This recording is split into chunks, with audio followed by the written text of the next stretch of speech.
What are you doing here? We haven't started. Get out of here.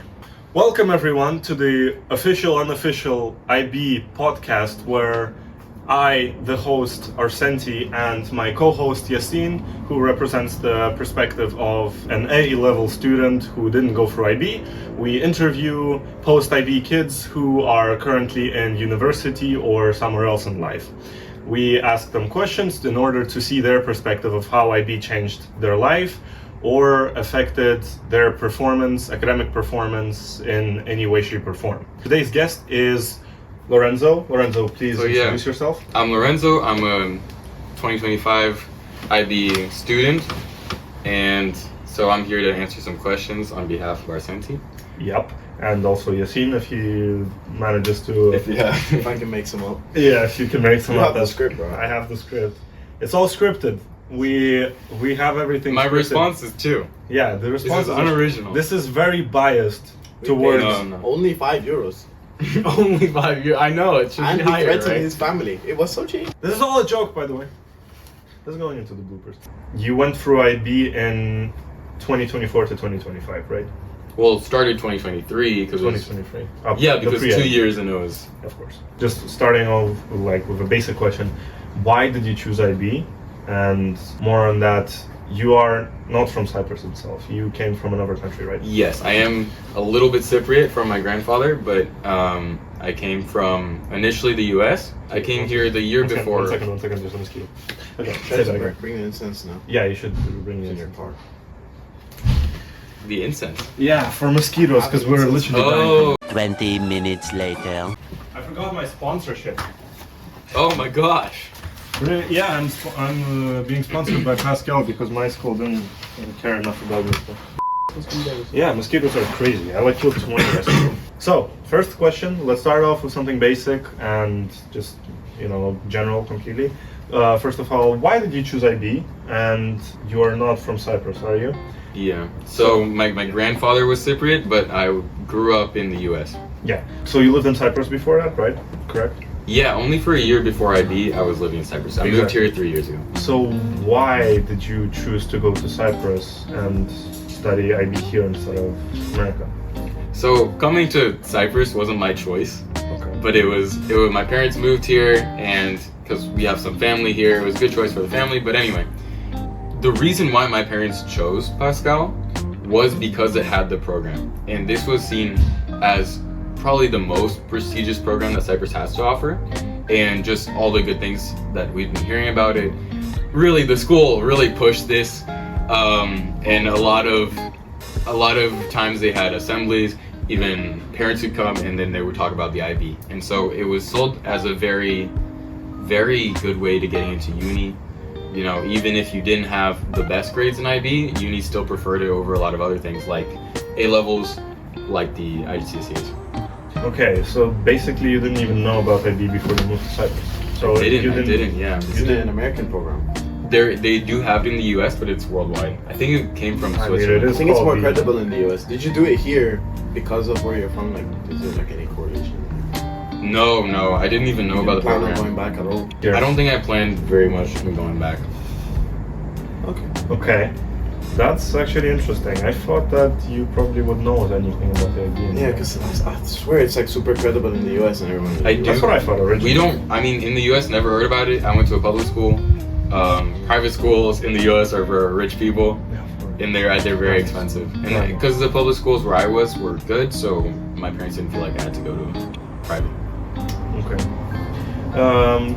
Okay. So you basically didn't have a choice. So you didn't decide to go here, obviously. It was your parents. No, but it was my choice because I came a year before IB. It was my choice if I wanted to join IB because we knew it was a difficult program.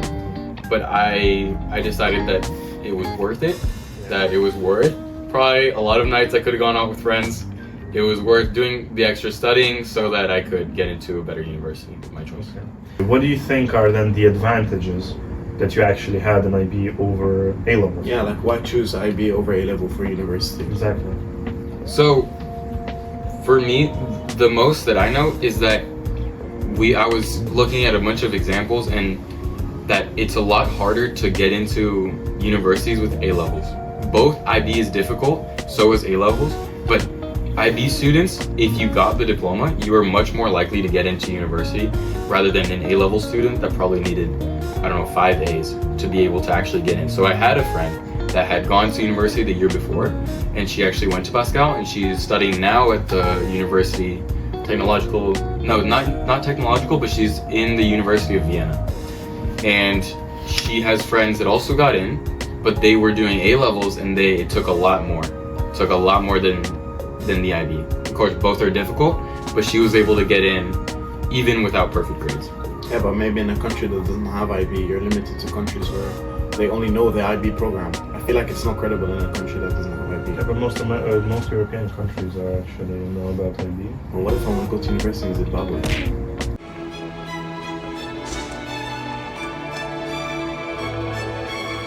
If you want to go to university in Zimbabwe, you don't even have to go to school in that case. I think you can get applied. I mean, if you pass high school, you're more than qualified. So in your perspective, what specific things are actually more advantageous in IB? Like, for example, in the system itself while you're studying.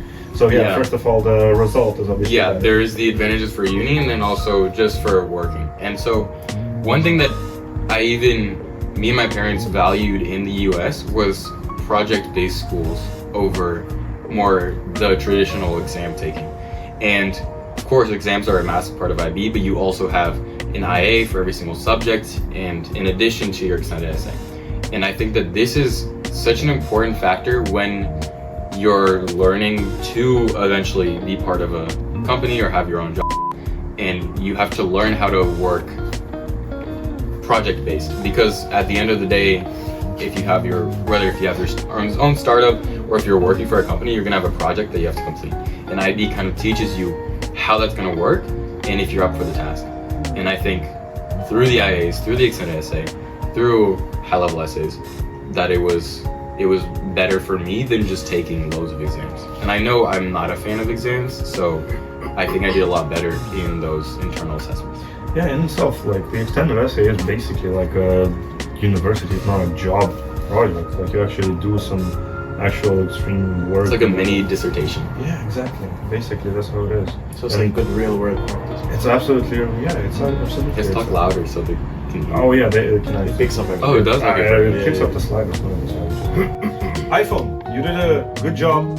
Still you for your prices. And not sponsored. I'm not sponsored. Yes. You should sponsor me. Give me 5 million per minute. Okay, so currently you aren't in university, right? No. You are currently in the army. I'm in the army, yeah. So yeah, I can give you kind of the experience of a student taking a gap year. Of course, mine is kind of unique, but it is a gap year.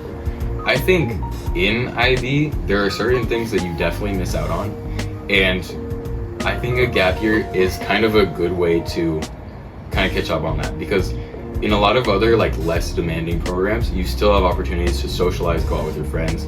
IB, you have that too, but to maintain a work-life balance is very difficult, especially with every teacher on your case, and when you have homework in addition to every single project, and even studying.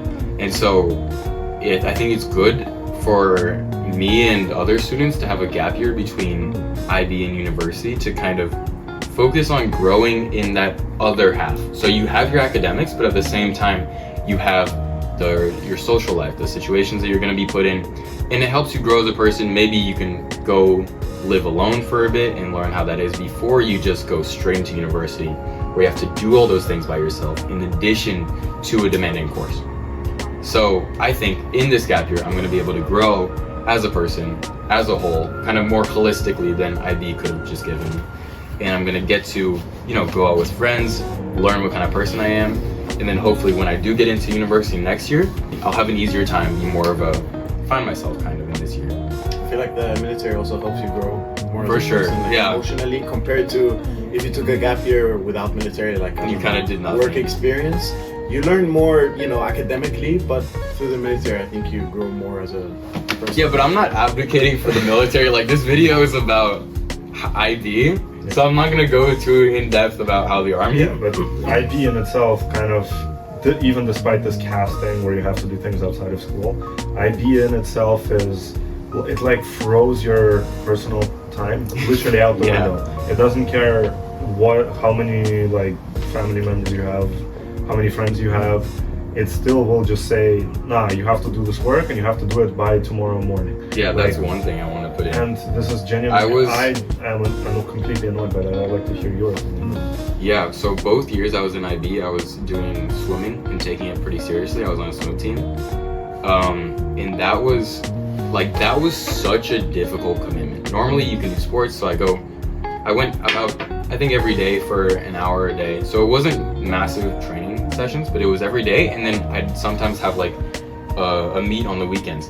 And this was just, for that, like not massive amount of commitment, along with IB was nearly impossible. And that made my life literally wake up, go to school, come home, go swimming, and then study. And I barely had time for friends. And when I did, I still felt like my life was such a hamster wheel, and I never had a moment to just pause. It was constantly on every time I was doing something, which is good. And I think it helped me from, getting too worried about a lot of things, but I think I could have more time to, do something that I liked, maybe a hobby, where I didn't really have that when I was in IB, which is not a good selling factor because you should be able to enjoy your life as a senior, at the end of your high school. Okay, and connecting that to our next question, what are some other struggles in IB that you had to go through in order to actually like complete the system, or what were some limitations that actually like you literally saw those limitations, or like, yeah, IB is very hard for that? Yeah, I mean, work-life balance is, I think, number one, but there's a lot of things. One thing that I wasn't too excited about for IB is that I always loved to work with other people, and that was never really offered to me unless it was directly from the teachers. I think now they have a program where you can do some IA or something together with other people. I'm not sure. Editor, search it up and put it on your Sensei like last time. So of course my experience is from last year and the year before, so I'm not sure if that changed. But when I was there, we would barely ever work with each other as peers, as students. So yeah, I had a connection to the other students in the class, but we'd never, one thing that I think is missing from the IB curriculum is kind of something that forces you into the role of a leader, like leadership skills, team working skills, collaborative projects are just, IB is pretty devoid of that, at least as of when I was doing it. And I think I could have learned to work with other people. I always loved doing that, and I always learned a lot from it in the past because I would learn my own struggles, how to work, because eventually in your job you're probably going to work with others and you have to learn how to deal with people and see their strengths and weaknesses. Yeah, and IB doesn't really do that. I absolutely agree. And actually, in comparison to the A-level, you talked about this where A-level is way more focused on teamwork, not necessarily with your students, but also with as well. Even in single projects, like you can like easily exchange each other's homework. And it's absolutely allowed. Yeah. Whilst in IB, there's a lot of these things where if your classmate picked the same thing, it's really discouraged. Which is very annoying because I remember for my, I think it was individual oral, I picked the same extract like my classmate because they were literally the only good extracts from that certain book, and I was the second one to pick it because she picked it earlier than me, and I wasn't allowed to pick it. I had to choose another extract, and it took me way longer. I had to change all my 10 bullet points. Yeah, it's on me for being submitting later than her, so but still, otherwise if I would submit earlier, she would have to change something, and you can't really you genuinely forget about your classmates. I'll be honest with you, I can't really remember half of my classmates' names. It's not only because of the IB not having communication in the classes, it's also because of my stupidity of trying to remember names, which I'm terrible at, but also this whole thing of you basically do your own thing. You sometimes in classes you may have some group works, but they never go into the grade. Never. Like my last year in the first IB year of mine, I actually, for my English lessons, we constantly had group projects. Our teacher always gave us group projects because that's the only way we could actually communicate with our classmates, because when it came to graded works, we always had to do everything right. And that wasn't the most annoying part. Very independently focused. It is very independently focused. I think IB is really flawed in that sense, because isn't teamwork like in the branch of the whole learning scheme? Teamwork must be up there for some. That's like Teamwork- half of teamwork it. makes Yeah, a dream work. That's how society works, you know. Yeah, teamwork makes the dream work. Exactly, so- exactly. I mean, I guess they both have their pros and cons. I don't think A-level teaches you to be unique as an individual, and to kind of, maybe it might snowball down into being reliant on others, and especially with teachers, because now in uni it's not face-to-face like in A-level. I'm really reliant on my teachers, and now obviously you can't just go ask your uni teacher because they're so busy, and you know, I can't ask them, oh, can you look at this really quick, can you help me with this? No way, you're on your own. That's why I think IB does better than A-level, but There has as to well, be a balance. There has to be a balance. there must be. Yeah. That's true, because you would work in IB, you work with your teachers with a lot of things. Yeah. Maybe Yeah. Your That's extended the essay, your IAs, you always have to do things. And very often the teachers either don't have the time or just don't want to help you because they don't know how to, or in any way, shape, or form, just don't want to. Yeah, so I guess it's like A-level is more you're with your peers, and then IB you just one-on-one with your teacher. Yeah, Yeah. Way more personal.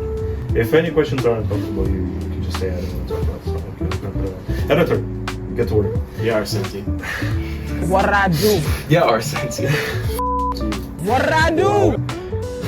No, I'm talking about future you. I love you now. Future He hates Arsenti. future essentially. Anti-future or sent again? What's that even mean? I don't know. I'm about to get blown up by myself right now.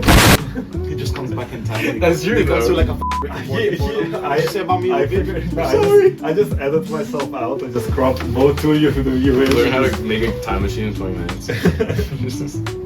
I mean, I learned how to edit this video, so. I mean, if this whole thing is going on, then yeah, you learned how to edit. Yeah, so exactly, so. He doesn't know how to edit. I do, just. You have like the whole year academic year On to- what? to I catch have up. time. Okay, so let's move on then. So you know this kind of thing of like being kind of flawed in this personal and like one-on-one thing. But you know, some people might enjoy being alone, being introverted, and you know, doing everything by themselves rather than in group projects, which is actually very visible by my classmates as they're Lithuanians. I'm not hating on Lithuanians, I am, but a lot of my classmates are very introverted, and a lot of Lithuanians overall are kind of closed, very cold, and very I introverted. feel like that's an IB thing. Yeah. But also, It's like you're always so individual. you're in IB. also, Everyone gets yeah, to like me as an extrovert myself, it is very difficult. It was very difficult to adapt to this one-on-one, like you're by your own kind of, you can't really have any group works with each other and all of that. It's very, you know, demoralizing. But some people might prefer that. And I'd like to ask you if IB gave you the correct path to like fulfilling your ambitions. Did you enjoy the path of IB, or would you rather change something in order go some other way? to go some other way, or to help IB change itself in order? Okay, yeah. So I think we're really attacking IB and focusing on like the weak points, which there aren't many, to be fair. You know, let's be honest. So IB, there's also a lot of great things, and one of my favorite was that I was able to choose like electives. I was able to choose the class I took, and I could choose it if they were high level or standard level. Of course, this depends on the IB school you're in. A lot have a lot less options. Like where I was studying, we didn't have the option of computer science or politics or any of those.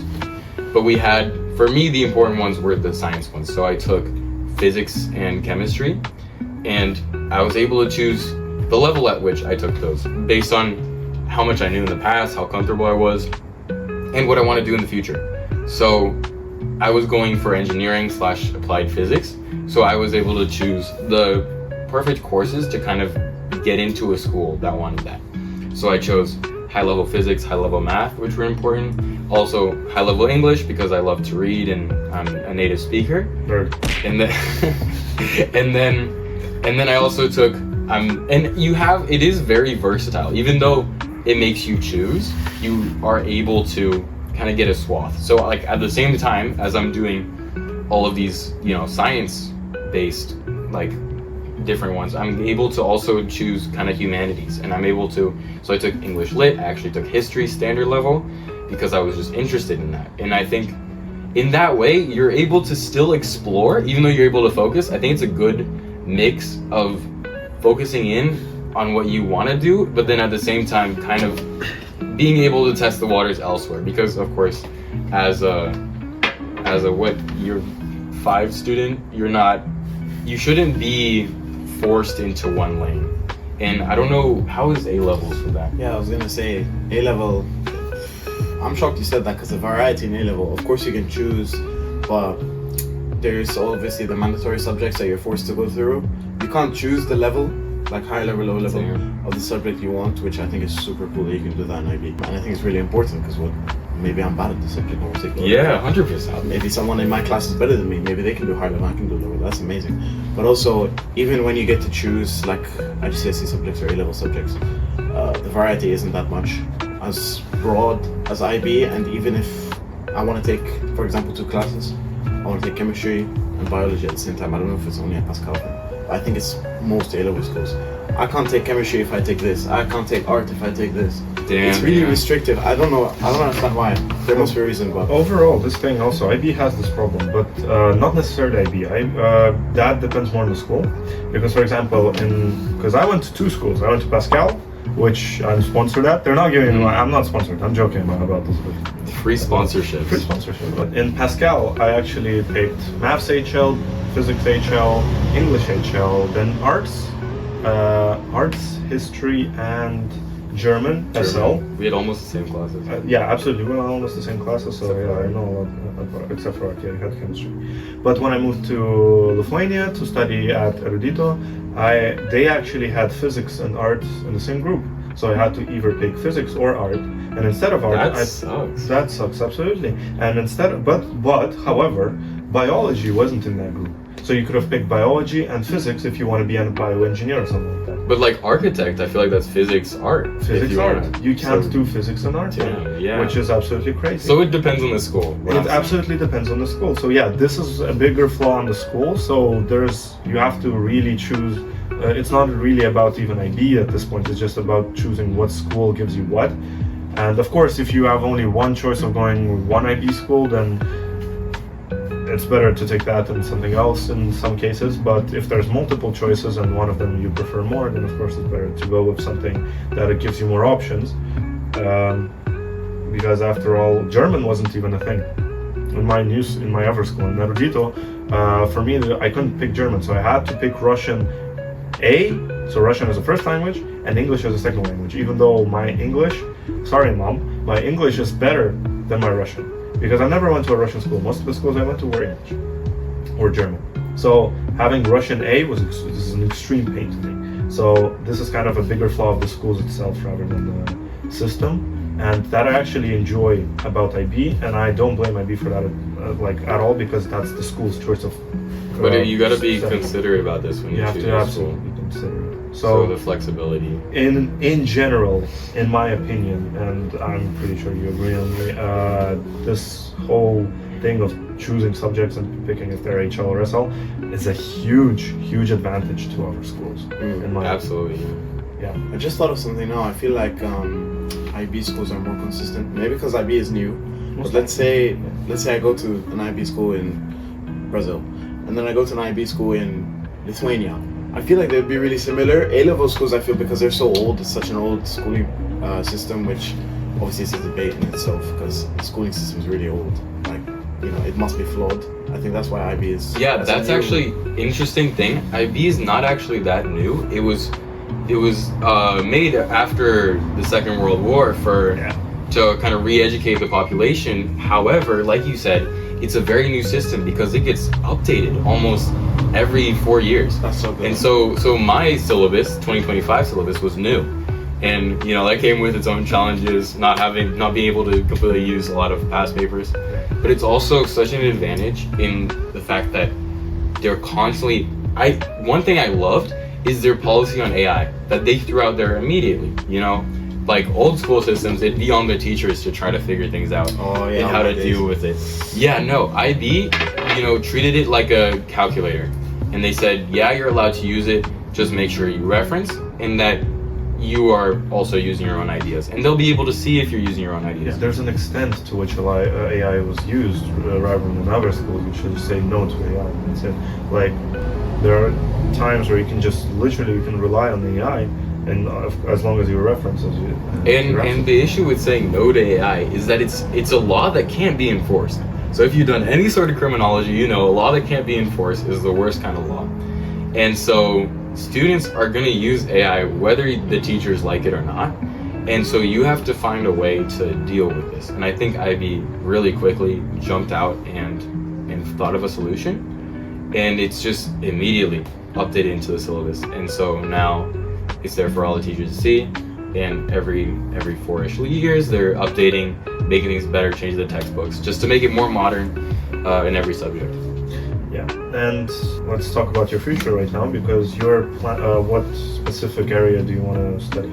So specifically, applied physics. Applied physics. So physics, applied physics, maybe engineering even, depending on the school and what courses they offer. But yeah, I thought applied physics was kind of a perfect IB gave me the perfect segue because I have the high-level math, high-level physics, which are perfect for this. Also, I have the standard level chemistry, which will help. And it's just, I was very happy. You know, those are the same probably subjects that you would take to get into engineering, but you can branch off. They're very similar courses. So I'm very happy for IB for setting me up with that. And then all the schools I applied to, you know, if you guys are thinking of, you know, maybe joining a school and you don't know whether your grade's going to be enough or if IB is going to be enough, I got into Trinity. As soon as I graduated, I applied and I got in. Of course, they did a deferral, but it was pretty easy to get in. I think they specifically wanted high-level physics, high-level math for the physics course that I'm going to take. But yeah, I also applied to numerous other schools. I got into all of my first picks. And so, you know, that's an advantage of IB, that you don't have to think too hard when you apply. I mean, maybe you're not going to go with top schools, but you're going to get into kind of the higher branches. Uh-huh. So yeah, you kind of answered my question, because I was going to ask you how did IB help you with getting into universities, if it did. Yeah, and of course, IB is more than just get into university. The whole course is saying like, this is going to prepare you for life, for work life, you know, and I think it does. And I think IB, the difficulty is at the end is kind of a blessing, because you're going to see things in university that you're going to think, wow, this is not that bad, because IB prepared me for this. And it was hard, maybe excessively hard. But, you know, uni is going to be difficult too. And uni is going to be difficult too. We're going to edit that out. What did you say? Yeah, I think keep it prepares you for this. Oh my god. Nah, and like I feel like IB kind of gives you a smoother segue into uni, because A-level students have to compete with each other by the percent. Like, if someone is slightly better than me at something and he's an A-level student, he's gonna get into the uni that we both applied for. It's super competitive because we're doing the same things, right? We all do the same thing, if we're applying for the same school, of course we do the same subjects. There's no, but I did this high level and he did a lower level, and I got a high grade. You understand? It's like super competitive, comparing with each other. But IB, because of its uniqueness, you know, every individual's different. You have all these different projects, and the university can see something that's not just grades. It sees you as a person. Yeah, 100%. Yeah, exactly. Yeah. So I bet in A levels the exams must be so stressful, because everything hinges on that, right? Oh yeah, A-level exams. The in-school exams are not that bad. They're not very serious. The external exams, that's why I don't like A-level. It's super heavyweight external exams. Yeah, like this is it. This is your future. Yeah, you prepare the whole school year just for that, pretty much. Yeah, IB of course is tough too. Of course, you're taking your exams at the end of 2 years, so it's a lot to study. But you have also the comfort knowing that you did IAs and you did your extended essay, and these things are all going to boost your grade. These are things it's not how talented you are, it's not how good you are at taking tests. This is directly manifest in how much work did you put in. And so the university is going to be able to see you as, are you a hardworking individual because you did well in IB? And I think that's a much more important thing that they should test for, rather than just pure how good are you at taking a test? You know, the talent. You That's know, why I think IB is more future-proof. Because Yeah. it's throughout the whole year. It's all your progress as a person. A-level, a student could study the whole year and take the exam, and another student could study 2 weeks before the exam, and they might have the same grade. It's so flawed. yeah, I know. Your effort counts towards what you do. In A-level, you barely have to put any effort. We were kind of talking about. You're back. She's like, That's a good blooper. This cat always comes here. She always Like a comes hoe. here. She like comes here and just sits over here and just meows. Yeah, get out of here. We're recording. So we're kind of negative about IB right now. So let's switch it up with a more. Not positive- totally negative. Like, Yeah, but I feel like IB is the future, to be honest. yeah, It's just, and I feel like the IB school board just has more important people in it. Because the A-level school board, I feel like it's just people who, you know, they don't want to do their jobs. They're just so lazy and not innovative. The IB school board, I feel like they took, you know, really successful people and put them there. Yeah, Because I- IB Yeah. is so innovative. It's so yeah, and you modern. have people that are more excited. I'm People- yeah, I feel guessing like they care. they're I more feel like they excited care, about yeah, the yeah. program. Yeah, people want to do their job. more invested. I mean, not to completely hate on A levels, but I feel like the IB, you know, even the staff are gonna be more excited about it. Yeah, I mean, like, okay, A-levels, I think it had its time. This is why I think IB is the future. A-level had its time. And, you know, basic human education for how many hundreds of years, sure, through that program, but you have to change it eventually. You can't just stay off the base of A-level, because it's not right, you know, we're still learning how we learned 200 years ago. I do believe that IB will become the standard for most people. It's just that many IB schools are, most probably IB schools are paid for. They're private schools. Yeah. So it's Oh, yeah, expensive, there's no and public people ones, who, public schools. Are there public schools? Fact check that. Editor! Oh my god, I'm gonna kill myself. Editor! Fact check if there are any public IB schools, put it on your screen's face. I don't Okay. think there are. Because there's so much you have to pay for. Your as face is well. I gonna think tell us something else. IB is also really more expensive than A-level, I think. It is. Yeah, It yeah. is. That's It's what not that big of a difference, That's what but I it is more realized expensive. when in Pascal, when people had a choice. A lot of people, a lot of my Of course, friends, of course. you, who else did I talk to? You, all those smart people actually. I asked them why didn't you pick IB? IB. And they're like, too expensive. It is. That's It's too crazy. expensive. Yeah, genuinely. I feel like they the would books in rather. general are just more expensive. Dude, 'cause the they're books newer. are so They're expensive. newer. It kind of makes sense. The IB books are newer. Yeah. The A-level books, we have textbooks from 2011. And actually, Yeah, fucking here ancient. this is the segue to my next question. Is IB worth it financially wise and energy wise? Because you're wasting a lot of time.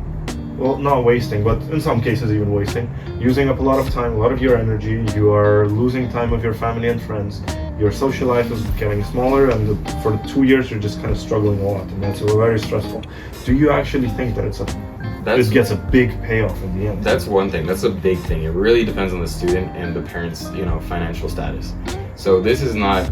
I don't think IB is going to be able to cater to everyone, even those who are willing to work as hard as the people that can do IB, because I think it is an expensive thing. If it's not in public schools, at least, I mean, there aren't any public schools around where we are, so it is going to be a private school thing. It's something that you're gonna have to pay for, which is a shame. I wish it could cater to everyone, and I mean, also, of course, it takes a lot of your time, and so if you need to do a job at the same time to support yourself, then IB is also going to be extremely difficult on top of that. So I don't recommend it for anyone that Yeah, I don't think IB is They something need- that's possible to support yourself through. I think you need to rely on your parents. you need to much. rely on some steady stream of income that for a Yeah. lot of people is not possible. So unfortunately, in that case, IB won't fit for them. I mean, also A-level, you can't. There's no way you can sustain yourself paying an A-level. But yeah, that's the thing. yeah. You have to rely on your parents. But also, in IB, it's less possibility to even get a job because you have so little time. Yeah. And it's not even worth it for the CAS because CAS doesn't allow you to actually It's true, you get can't work paid. at it. You Yeah. like It's volunteer it work. says like the creativity activity service requires you to do things outside of school, but if the service that you're doing is, for example, I'm helping kids in a special company, whatever. We're doing catering, we're doing like animating and whatever. But if I'm getting paid, it doesn't count as cash. Even non-profits pay for your time. Exactly. But even like the thing itself, this idea, I don't like it that if you're getting paid, it doesn't count as cash, because I might not be doing it for the money. I'm doing it for cash. I'm doing it to help others. Also, some people, they need the money, and this is something that they're doing, just like the kids who don't need the money, you know? You're trying to kill two birds with one stone, and you end up having neither. You have little money, which you still have to like support yourself with IB, which is, you know, it's impossible to do that because not enough time. But also you don't even get the cash points because it's not considered. So someone who needs to support themselves, they might not have time for CAS on top of IB and getting those hours because, you know, they're busy doing something else. So I think that's kind of unfair. Okay, financially then, IB is not worth it if you don't have the support from your parents, and if you don't have the means, it's unfortunate. I feel like it's an investment though, because at the end of the day, through uni, you probably won't tell. An A-level and IB student through uni, here's the graph, it's the same. But after uni, your resume, one person's gonna have A-level and the other person's gonna have IB. New program, credible program, even though you struggled for 2 years, the next how many years of your life, I feel like is gonna be more successful. That person's probably gonna get a managerial area, and that A-level student, let's say they both apply to the same company, is gonna be below him, most likely, I feel. So it's an investment. The college you go to is gonna be the forerunner. Yeah. But it also affects the college you go to. So. It's still in your resume. Like, let's say we went to the same degree, same college, everything, we got nearly the same grades. You did IB, and I feel like that's more credible because you spent more of your time, more of your Even though it was probably harder for you to get into the same university because you took most likely. Yes. It was probably harder for him to get. That is also true, and you spent a lot of energy and time and money to get it actually into university. So pros and cons. So yeah, there's the pros that money is kind of tough. IB is very tough on your money; it hits you in the balls. But yeah, if the money doesn't really, in my opinion, the money doesn't really pay off. It's the energy you put in. The more you put in, the better. You could definitely waste this opportunity for yourself, 100%. Yeah, there's actually repeating an IB year must be horrible. Repeating an A-level year, I know it's not that bad. But an IB year, how bad is that? You have to do 3. For those who don't know, I'm repeating IB. I did IB 1 in this school, and then I moved to Lithuania and did IB 1 again. So I'm doing 3 years of IB. Or like Nie mieszałem? No? Pause. Yes. Okay. What are we talking about? Rewind! Editor, rewind! I'm repeating IB. Thank you, editor.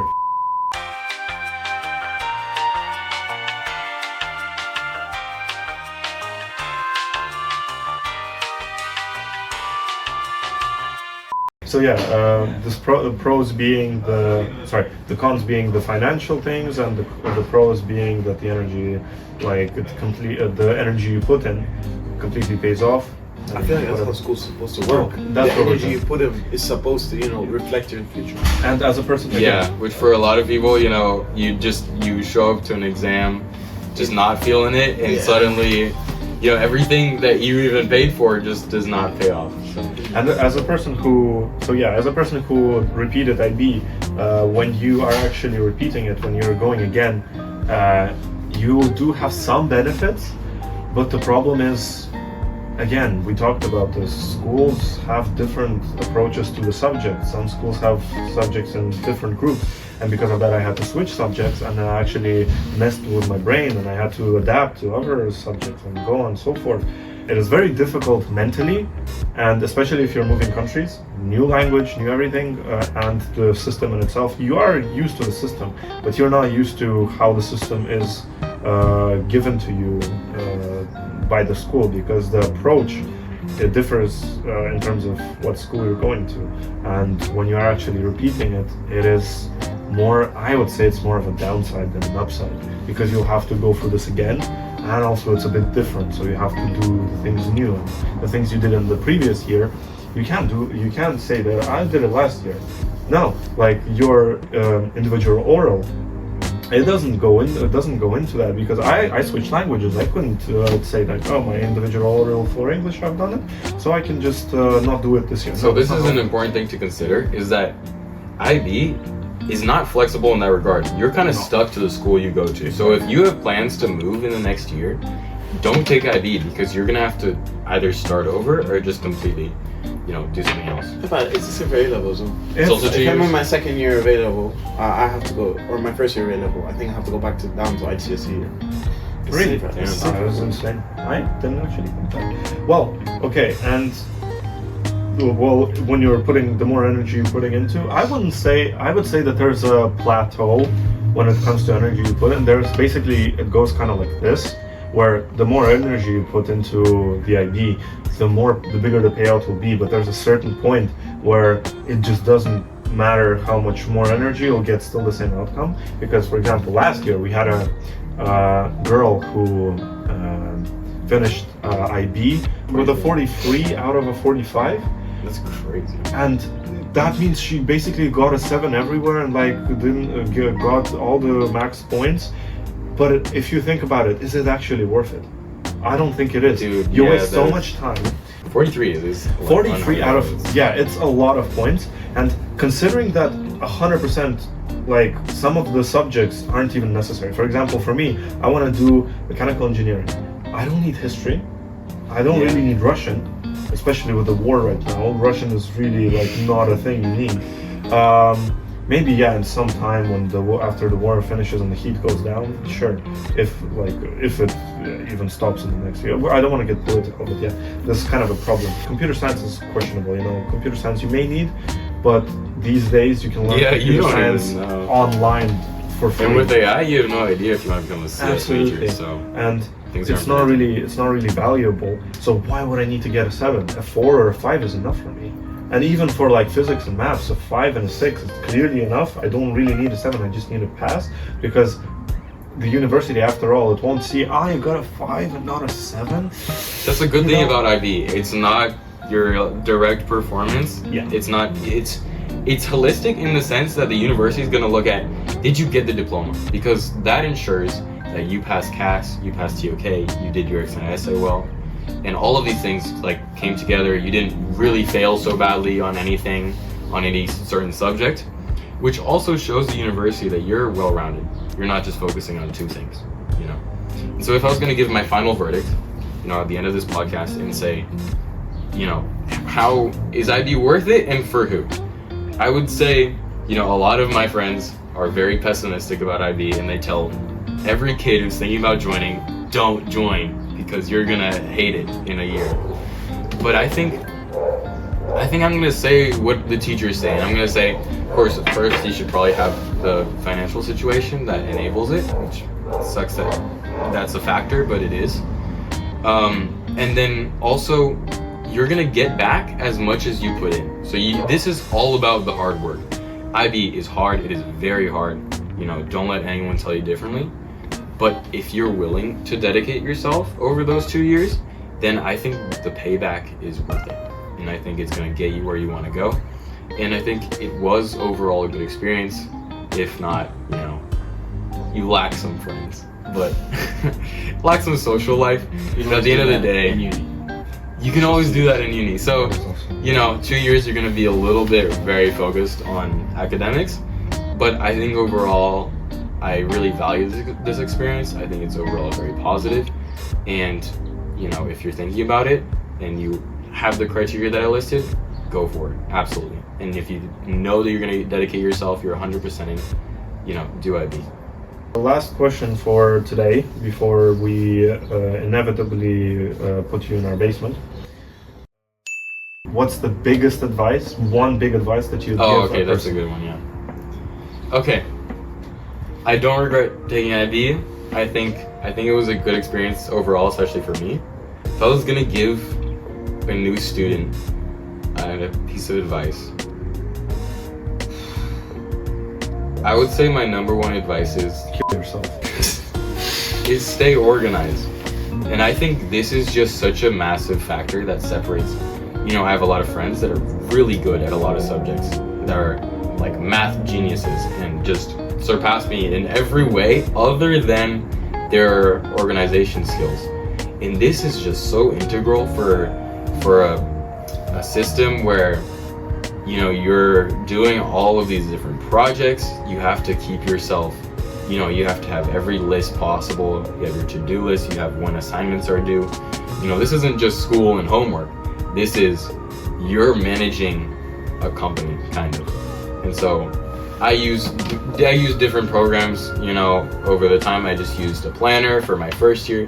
Then I got into Notion, which is it's an app that you can get that helps you with all your lists. But it doesn't matter what you have. It matters if you have the organizational skills that it takes. And of course you can develop this. I wasn't always super organized, but you have to. That's one of the key things, because you are gonna fall behind, whether you're working so hard or you aren't, if you don't have that organization and you don't know what you're missing. And so it also helps me not feel completely overwhelmed when I have everything written down. I can't just remember things and hope I don't forget them. I can't just have them in my head. It helps me when I write it down.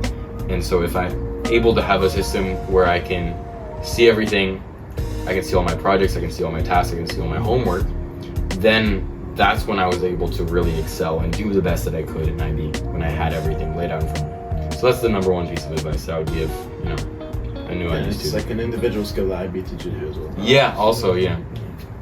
All right. So thank you for very much for joining. It was a pleasure. Yeah, it was indeed a pleasure.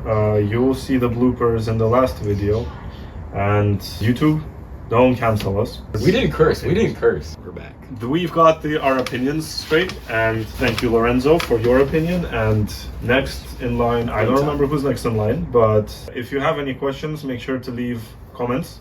Don't like the videos. We don't want people. We don't want people to see these. We don't want people. Actually, no. No, we don't. Don't no. like the videos. You can leave comments if you want. I but don't no want liking. the algorithm to actually think that this is a good Don't video. share this. So, don't share this with anyone. I know I will promote this everywhere, like on Instagram, whatever, but that's for my cast. Yeah, I'm gonna post about this. I'm gonna make edits about I don't this. consent. We're absolutely screwed. So, make sure that this video stays as low as possible. Make this video a 10 out of 10. Or else everyone's gonna see our beautiful faces. Yeah. So, because you always cover it. Editor. Put a put a tower on top of his head. Actually, in front of his head. There's a play!